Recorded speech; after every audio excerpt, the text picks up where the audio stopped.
높은 뜻 정의교회 고등부 예배 함께하는 모든 분들을 진심으로 니.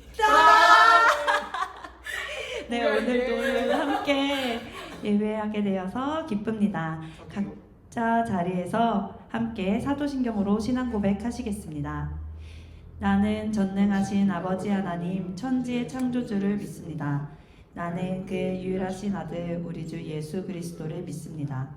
그는 성령으로 잉태되어 동정녀 마리아에게서 나시고 본디오 빌라도에게 고난을 받아 십자가에 못 박혀 죽으시고 장사된 지 사흘 만에 죽은 자 가운데서 다시 살아나셨으며 하늘에 오르시어 전능하신 아버지 하나님 우편에 앉아 계시다가 거기로부터 살아있는 자와 죽은 자를 심판하러 오십니다. 나는 성령을 믿으며 거룩한 공교회와 성도의 교제와 죄를 용서받는 것과 몸의 부활과 영생을 믿습니다. 아멘. 오늘도 함께 우리 예배받기에 합당하신 주님을 노래로 찬양하고 경배합시다.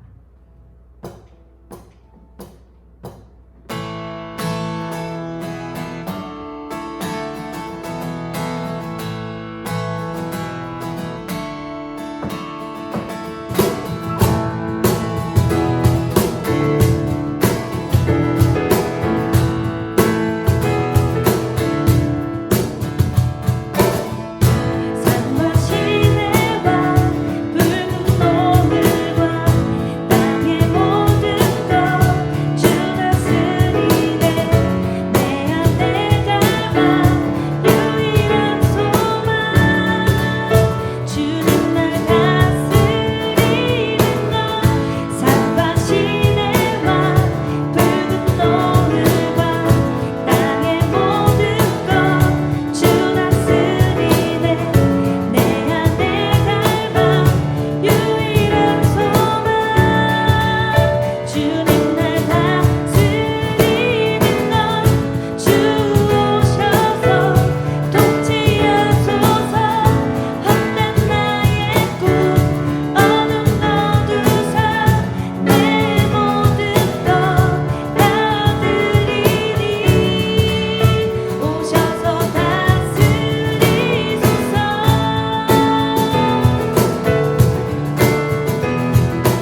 손이 나아갑니다.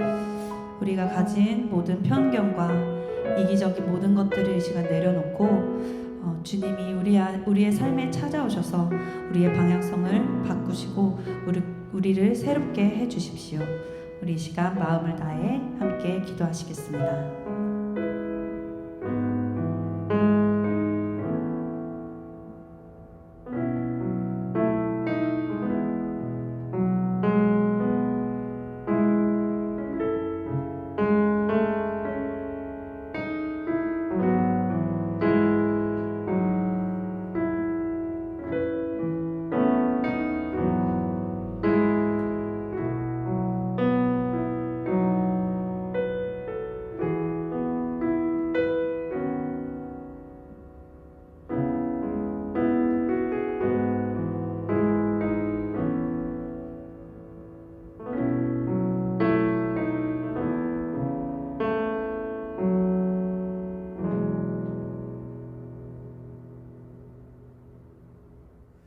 주님의 말씀을 봉독합니다.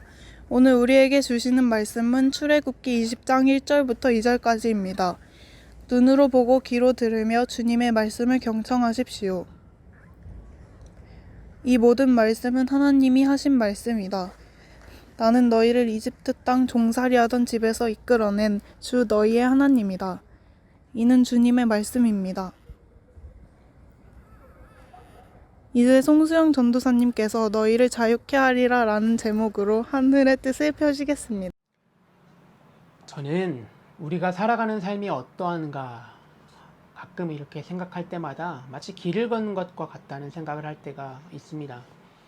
우리는 두 가지 선택 가운데서 자주 고민하면서 자주 씨름합니다. 마치 두 갈래 길 사이에서 고민하는 사람처럼 말입니다. 우리는 때때로 어떻게 사는 것이 옳은가, 어떻게 사는 것이 좋은 것인가 고민하곤 합니다. 마치 길을 잃고 방황하는 사람처럼 말입니다. 코로나19 이후로 우리 높은 뜻 정의교회 고등부 공동체는 마치 길을 잃은 것과 같은 시간을 보냈습니다. 우리가 그동안 믿어왔고 쌓아왔던 수많은 토대들을 우리는 한순간에 잃어버리게 되었습니다. 우리는 한 호흡으로 서로의 살결을 맞대고 얼굴을 마주하면서 드리는 것이 예배의 본질이라고 믿어왔는데 우리는 그럴 수 없게 되었습니다. 함께 식사를 나누고 서로의 삶을 나누고 그렇게 함께 아파하고 함께 기뻐하는 것이 교회의 본질이라고 믿어왔는데 우리는 그럴 수가 없었습니다. 우리가 굳게 믿어왔던 이 두 가지 예배와 교회에 대해서 우리 모두는 길을 잃어버리게 되었습니다. 저는 이러한 상황 가운데, 그러니까 길을 잃어버린 상황 가운데 그 이정표를 십계명과 예수 그리스도의 생애 그리고 사도신경과 주기도문 안에서 찾아보고자 합니다. 사랑하는 여러분, 저는 지난주에 혼자서 관악산에 등산했습니다. 관악산에는 연주대라는 되게 높은 봉우리가 있는데요. 저는 그곳에 오르기 위해서 계속 걸었습니다. 그런데 가끔씩 제가 제대로 걸어가고 있는 것인가, 이 길이 맞는가 그런 생각들이 많이 들었는데요. 그때마다 저는 이정표를 찾았습니다. 이쪽으로 가는 것이 연주대로 가는 길이라고 이정표는 제게 말해주었고 저는 그 이정표가 가리키는 방향대로 그렇게 한 걸음 한 걸음 걸었고 결국 연주대에 향하게 되었습니다. 여러분, 십계명과 예수 그리스도의 삶 그리고 사도신경과 주기도문이 바로 이러한 신앙의 이정표입니다. 길을 잃어버리는 것은 우리 인간에게 마치 숙명과도 같습니다. 우리는 길을 걷는 사람들이기 때문에 길을 잃어버리는 것이 너무나도 당연합니다. 그렇기 때문에 어쩌면 방황은 우리 모두의 숙명, 우리 모두의 운명이라고도 말할 수 있을 것 같습니다. 그렇다고 길을 잃어버렸다고 해서 거기에서 주저앉거나 포기해서는 안 됩니다. 우리는 또다시 일어서서 우리에게 주어진 한 걸음 한 걸음을 내딛어야 합니다. 바로 그 걸음을 우리 십계명이라는 이정표, 예수 그리스도의 삶과 사도신경, 주기도문이라는 이정표를 통해서 찾아가 보고자 합니다. 오늘의 말씀은 10가지 계명을 전해주기 전에 하나님께서 우리에게 스스로를 소개하시는, 스스로에 대해서 선언하시는 말씀입니다. 여러분, 십계명 하면 어떤 생각이 떠오르나요? 우리에게 주시는 하나님의 명령, 이렇게 살아야 한다는 도덕적인 규칙이라고 느껴지잖아요. 그러니까 십계명은 우리에게 뭘 하지 말라고 말하고 있잖아요. 그런데 하나님께서 자기 자신에 대해서 소개하는 그 소개말은 이 모든 것과 명료하게 대비됩니다. 하나님께서는 자기에 대해서 어떻게 소개하시냐면요. 나는 이집트에서 종살이 하던 너희를 구해낸, 너희를 자유하게 한 하나님이라고, 그렇게 하나님께서는 우리에게 스스로에 대해서 소개하고 계십니다. 여러분, 십계명, 명령, 율법은 우리를 자유하게 하는 게 아니에요. 오히려 어떻게 살아야 한다고, 무엇을 하지 말라고 말하기 때문에 자유하게 하는 것이 아니라 우리를 어쩌면 올가매는 것처럼 보입니다. 그래서 많은 사람들은 십계명을 우리를 옥죄고 우리에게 주어진 어떤 율법처럼 꼭 그렇게 해야만 하는 것처럼 느껴왔고, 거기서 많은 거부감을 느껴왔던 것이 사실입니다. 그런데 하나님께서는 십계명을 주시기 전에 먼저 우리에게 이렇게 말씀하십니다. 나는 너희를 자유하게 하는 하나님이라고, 그렇게 하나님께서는 말씀하십니다. 나는 너희를 올가매고 너희를 속박하고 있던 그 모든 것들로부터 자유하게 하는 하나님이다. 그렇게 스스로에 대해서 소개하고 계십니다. 여러분, 이러한 하나님의 선언은 하나님께서 어떠한 분이신지를 잘 나타내고 있습니다. 그것은 뭐냐면요, 하나님은 우리에게 어떻게 살지 말라고, 어떻게 하라고 율법을 주시고 규칙과 기준을 주시는 분이 아니라 오히려 우리의 삶을 속박하고 있는 수많은 것들로부터 우리를 자유하게 하는 하나님이라는 것을 십계명은 그렇게 드러내고 있습니다. 여러분, 오늘은 십계명의 서론과 같은 시간이기 때문에 한 계명 한 계명이 어떻게 우리를 자유하게 하는 것인지는 아직 드러나지 않았잖아요. 그런데 우리는 앞으로 알게 될 겁니다. 십계명은 우리를 속박하는 것이 아니라 오히려 우리를 자유하게 하는 겁니다. 우리의 삶을 구성하고 있는 수많은 속박들로부터 오히려 십계명은 우리를 자유하게 합니다. 그 이유는 바로 오늘 하나님께서 우리에게 주신 그 선언에 있습니다. 하나님께서 스스로를 그렇게 소개하시잖아요.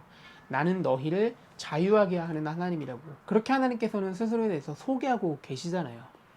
그 하나님과 십계명을 주시는 하나님이 결코 다른 분이실 리 없습니다. 같은 분이십니다. 하나님께서는 우리를 자유하게 하기 위해서 그렇게 십계명을 주셨습니다. 여러분, 우리가 앞으로 살펴보게 될 예수 그리스도도 마찬가지입니다. 예수께서 하신 말씀 중에서 가장 유명한 어록 중에 하나죠. 내가 너희를 자유하게 하리라. 우리 주님께서 그렇게 말씀하셨잖아요. 하나님께서 우리를 자유하게 하시는 분이시니 그 아들 예수께서도 마찬가지입니다. 예수님의 삶도 우리를 자유하게 하기 위한 삶이었습니다. 여러분, 그런데 문제는 우리는 자유를 그렇게 달가워하지 않는다는 겁니다. 내가 정말 제대로 살아가고 있는가? 그런 고민이 들 때 나에게 무한한 자유가 주어져 있으면 우리는 불안해합니다. 이렇게 살아가는 게 맞나? 이렇게 하는 게 맞나? 고민들이 듭니다. 그래서 사람들은 스스로에 대해서 몇 가지 규칙들을 정해두곤 합니다. 적어도 이렇게 살아야지 잘 살아가는 거야. 이러이러한 삶을 살아가야 돼. 그런 규칙들을 만들어가면서 스스로 그 정체성과 옳은 삶에 대한 그 방향성을 지켜나가고자 합니다. 물론 이러한 규칙들은 필요한데요. 문제는 그러한 규칙들이 곧 하나의 율법이 되어서 또 다른 문제들을 야기한다는 거예요. 그 규칙들을 지키지 못한 스스로를 자책하기도 하고 오히려 삶에 대한 부정적인 영향들을 우리 안에 심어주기도 합니다. 우리가 오랜 시간 동안 해왔던 주일 성수가 그랬지 않나요? 우리가 오랜 시간 동안 올인해왔던 교회에서의 신앙생활이 그렇지 않나요? 주의를 지키는 것이 그리스도인의 정체성을 지켜나가고 우리의 삶을 지탱하는 힘이기도 했지만 때때로는 오히려 그게 하나의 율법이 되었잖아요. 주의를 빼먹었으면 나 신앙생활 잘 못하고 있구나, 그런 생각들을 하기도 하면서 우리 스스로를 속박했잖아요. 주일 성수는 결코 우리를 억압하기 위한 것이 아닌데 오히려 주의를 통해서 하나님께서 주시는 쉼을 누리고 다시 한번 예수 그리스도를 믿는 그 삶을 되새기는 시간인데 언제부턴가 주일 성수가 우리를 속박하게 되었습니다. 교회도 마찬가지입니다. 함께 예수님을 믿는 사람들끼리 이야기를 나누고 함께 예배하면서 그렇게 신앙을 지키는 형식이었는데 어느샌가 교회가 교회 밖에서는 신앙생활을 할 수 없게 그렇게 우리를 만들었습니다. 물론 교회가 그렇게 만든 것은 아니에요. 우리가 바로 그러한 형식들에 지나치게 율법적인 의미들을 부여했기 때문에 우리는 그렇게 되었습니다. 그런데 여러분, 저는 우리의 삶을 어렵게 만든 것처럼 보이는 코로나19가 우리의 신앙생활에 준 긍정적인 영향들을 생각해 봅니다. 코로나19를 통해서 우리는 교회에 나올 수가 없게 되었습니다. 주일에만 정해진 시간에만 예배를 드리지 않게 되었습니다. 그러면서 하나님께서 교회 안에만 계시는 것이 아니라 교회 밖에도 계시는구나 느끼시지는 않으셨나요? 여러분들의 방 안에서도 예배했잖아요. 아, 교회에서만 예배를 드릴 수 있는 것이 아니라 내 방에서도, 서재에서도, 학교에서도 언제 어디서나 예배를 드릴 수 있는 것이었구나. 우리는 코로나19를 통해서 그렇게 느끼게 되었잖아요. 주일도 마찬가지입니다. 우리는 그동안 주일에 예배하는 것이 신앙생활의 전부라고 생각했는데 그렇지 않다는 것을 알게 되었잖아요. 주일 너머에도 하나님께서 계시고 주일 너머에도 하나님께서 우리를 인도하고 계시는구나. 조금 더 잘 응시할 수 있게 되었잖아요. 바라볼 수 있게 되었잖아요. 여러분, 언제나 길을 잃은 것 같은 상황에서도 하나님께서는 그 안에서 새로운 길을 내어주시는 분이십니다. 우리가 방황하고 우리가 길을 잃고 우리가 두 갈래 길 사이에서 고민하고 있을 때 하나님은 언제나 우리에게 이정표가 되어주시고 우리에게 이리로 가는 것이 맞다고, 이리로 가는 것이 맞다고 그렇게 하나님께서는 우리에게 말씀해 주십니다. 뿐만 아니라 지금까지는 생각해보지 못했던 일들, 그러니까 하나님께서는 우리에게 새로운 길을 내어주시기도 하시면서 우리를 그렇게 인도하시는 분이 바로 하나님이십니다. 사랑하는 고등부 여러분, 우리 모두가 길을 잃은 것처럼 보이는 상황 가운데서 살아가고 있습니다. 우리가 그동안 쌓았던 모든 토대들이 무너지고 우리는 새로운 삶의 양식과 새로운 신앙생활의 양식들을 요구받고 있고 그렇게 살아내야만 합니다. 이러한 상황 가운데 놓여있는 우리에게 오늘의 말씀은 하나님께서 어떠한 분이신지를 나타내고 계시는데요. 그것은 바로 하나님께서는 우리를 자유하게 하시는 분이라는 겁니다. 우리는 앞으로 여러 가지 규칙들을 하나하나 세워가면서 이거 하면 안 돼, 이거 하면 안 돼, 이렇게 하나하나 어떻게 하면 안 되는지를 살펴보고자 하는 것이 아닙니다. 우리를 자유하게 하시는 그 하나님께서 우리의 삶을 구속하고 있는 수많은 것들로부터 우리를 어떻게 자유하게 하실지를 함께 살펴나갈 겁니다. 그런 우리들에게 오늘의 본문은 한 가지 지혜를 더 전해주고 계십니다. 그것은 바로 하나님께서 스스로 우리와 계약을 맺으시는 분이라는 겁니다. 여러분, 하나님께서는 우리에게 율법을 전해주시고 내가 율법 줬으니까 이러이러한 것들 해, 그리고 이러이러한 것들 하지 마 하고 나서 우리를 내팽개치시는 분이 아니십니다. 오히려 하나님께서는 우리 스스로를 우리와 계약을 맺으시고 너희가 나의 말씀 가운데 순종하고 나의 말대로 잘 행하면서 나가면 내가 너희의 하나님이 되겠다고 그렇게 계약을 맺으시는 분이십니다. 사랑하는 여러분, 제가 지난주에 말씀드렸죠. 우리는 모든 것들에 대해서 알 수 없다고 말할 수밖에 없다고. 우리는 다만 믿는다고 말할 뿐이라고. 그런데 우리 안에 한 가지 확실한 것이 있는데 그것은 바로 우리를 지탱하고 우리를 인도하는 하나님의 사랑이라고 말씀드렸잖아요. 오늘의 말씀도 우리에게 지난주와 같은 위로를 건네주고 있습니다. 하나님께서는 우리와 계약을 맺으시는 분이라는 것. 우리는 하나님의 굳건한 사랑의 토대 위에 있고 우리가 그렇게 하나님의 말씀 가운데 순종하면서 나아갈 때 하나님께서 우리의 하나님이 되실 거라는 것. 오늘의 말씀은 우리에게 이러한 지혜를 더해주고 있습니다. 사랑하는 여러분, 우리는 자유하게 되었다고 해서 불안해, 어떻게 살아야 될지 모르겠어, 차라리 규칙이나 율법이 주어졌으면 좋겠어, 이런 생각을 할지도 모르겠어요. 하지만 우리에게는 율법보다 더 확실한 것이 주어져 있습니다. 내가 하나님 앞에 그렇게 하루하루 말씀에 순종하면서 살아갈 때 하나님이 우리의 하나님이 되어주신다는 것. 오늘의 말씀은 그것을 약속하고 있습니다. 하나님은 저 멀리 계신 분이 아니라 지금 여기에서 우리와 함께 하시는 분이십니다. 하나님은 나와 전혀 상관없는 분이 아니라 오히려 나의 삶에 깊은 관심을 가지고 나와 깊은 상관을 가지는 분이라는 것. 하나님께서는 바로 그러한 분이십니다.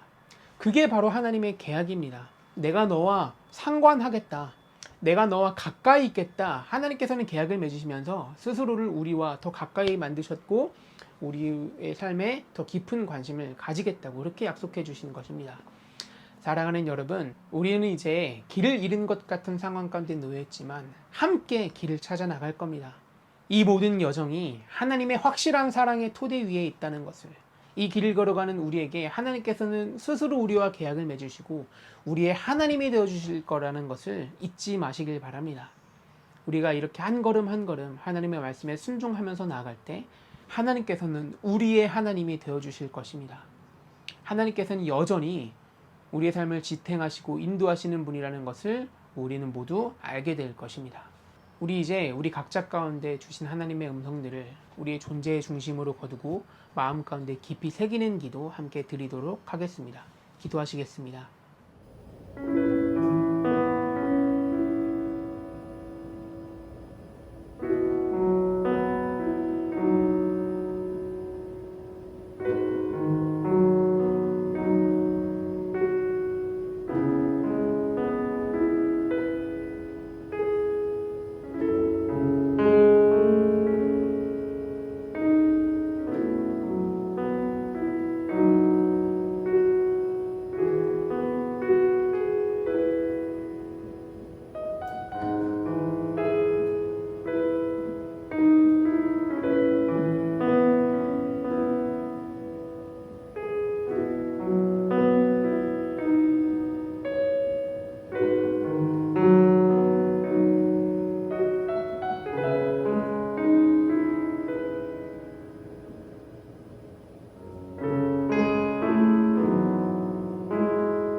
네, 제가 공동체 소식 나누겠습니다.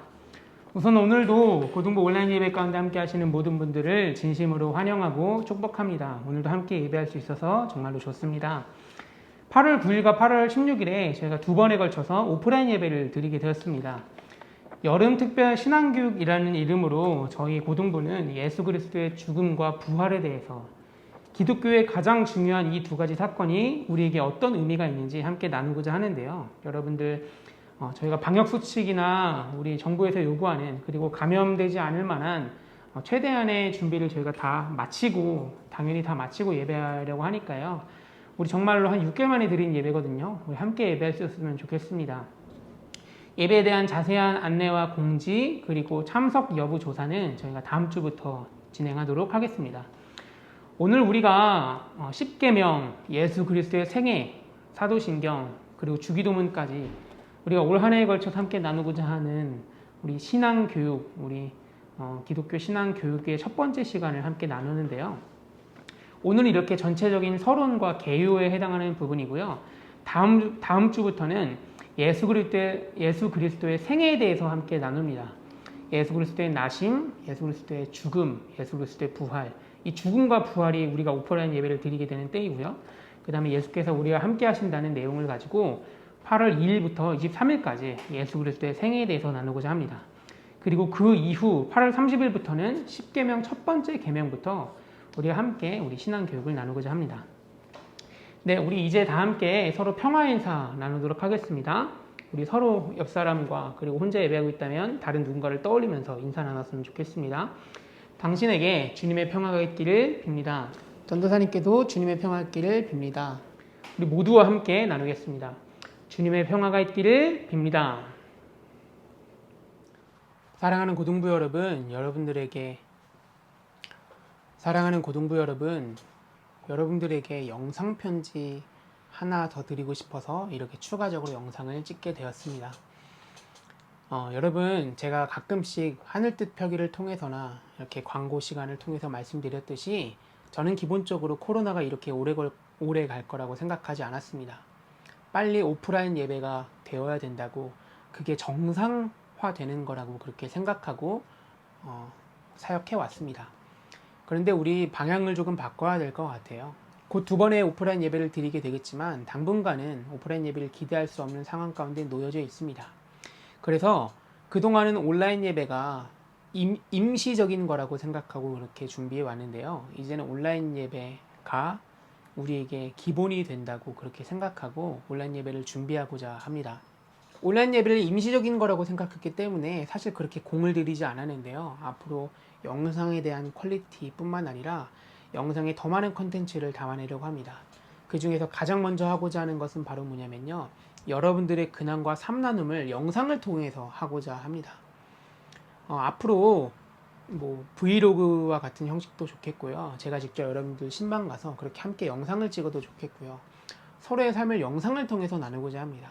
만나서 이야기를 나누고 함께 식사를 하면서 그렇게 나눌 수 있다면 정말 좋을 텐데 그럴 수가 없잖아요.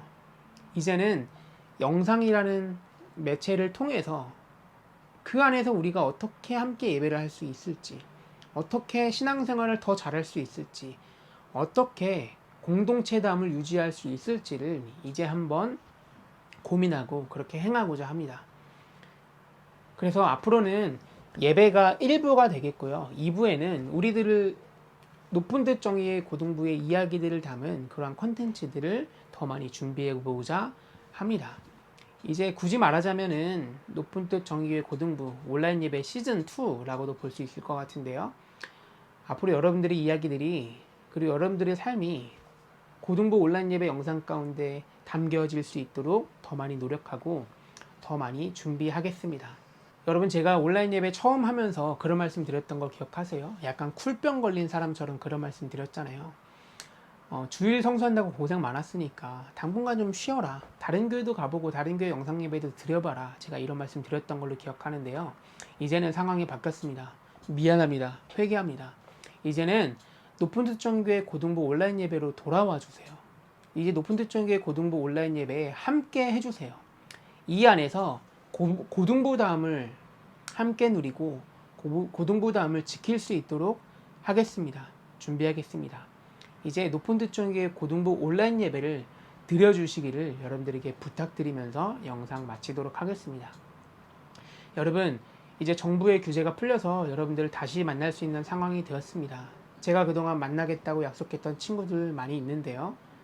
먼저 약속했던 친구들 위주로 먼저 만나면서 그렇게 그 친구들의 이야기들을 듣고 함께 삶을 나누고 또한 이러한 이야기들이 여러분들에게도 들려줄 수 있도록 준비하고 함께 하겠습니다. 곧 영상을 통해서 그리고 얼굴을 마주하면서 함께 만났으면 좋겠습니다. 여러분 정말 사랑하고 정말 많이 보고 싶습니다. 여러분들을 위해서 앞으로도 기도하겠습니다. 여러분 곧 만나요. 안녕. 우리 다 함께 주기도문 고백하시면서 오늘 예배 마치도록 하겠습니다. 하늘에 계신 우리 아버지, 아버지의 이름을 거룩히 하여 주시고 아버지의 나라가 오게 하시며 아버지의 뜻이 하늘에서와 같이 땅에서도 이루어지게 하소서. 오늘 우리에게 일용할 양식을 주시고 우리가 우리에게 잘못한 사람을 용서하여 준 것 같이 우리 죄를 용서하여 주시고 우리를 시험에 빠지지 않게 하시고 악에서 구하소서. 나라와 권능과 영광이 영원히 아버지의 것입니다. 아멘. 자, 여러분 오늘 예배 마쳤습니다. 네, 우리 다음 주에 또 만나요. 안녕.